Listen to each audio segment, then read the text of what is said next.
सोलापूरचा गड आला, पण सिंह कोण? महापौर पदासाठी भाजपमध्ये पडद्याआड जोरदार हालचाली. सोलापूर महानगरपालिकेच्या निवडणुकीचे चित्र आता जवळपास स्पष्ट झाले आहे.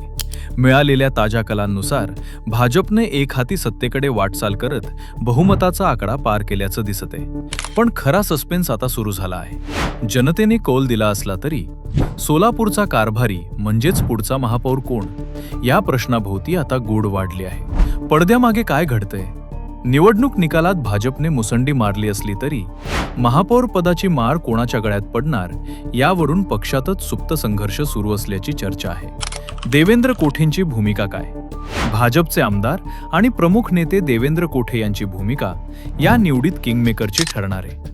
त्यांच्या गटातील एखाद्या निष्ठावंत चेहऱ्याला संधी मिळणार की पक्षश्रेष्ठी नागपूरहून वेगळाच आदेश धाडणार, याकडे सर्वांचं लक्ष लागले आहे.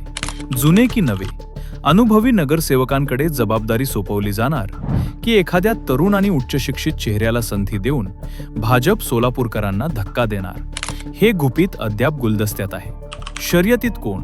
सूत्रांनी दिलेल्या माहितीनुसार महापौर पदासाठी 3 ते 4 प्रमुख नावे चर्चेत आहेत. पण शेवटच्या क्षणी लिफाफा उघडताना नाव बदलण्याची शक्यता नाकारता येत नाही. प्रभाग क्रमांक 2 आणि 4 मधून निवडून आलेल्या काही दिग्गज नेत्यांची नावे आघाडीवर आहेत. महिला आरक्षण किंवा इतर प्रवर्गांचे गणित जुळवून सरप्राईज पॅकेज म्हणून एखाद्या अनपेक्षित चेहऱ्याला संधी मिळण्याची दाट शक्यता आहे.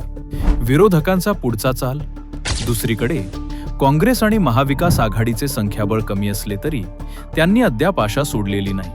राजकारणात कधीही काहीही होऊ शकते आणि सोलापूरच्या राजकारणात फोडाफोडीचा इतिहास नवा नाही.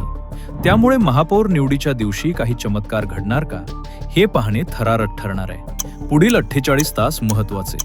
येत्या 2 दिवसात मुंबई आणि सोलापूरमधील गुप्त बैठकांचा वेग वाढणार आहे. गड आला, पण सिंह कोण, या प्रश्नाचं उत्तर मिळण्यासाठी सोलापूरकरांना अजून थोडी वाट पाहावी लागेल.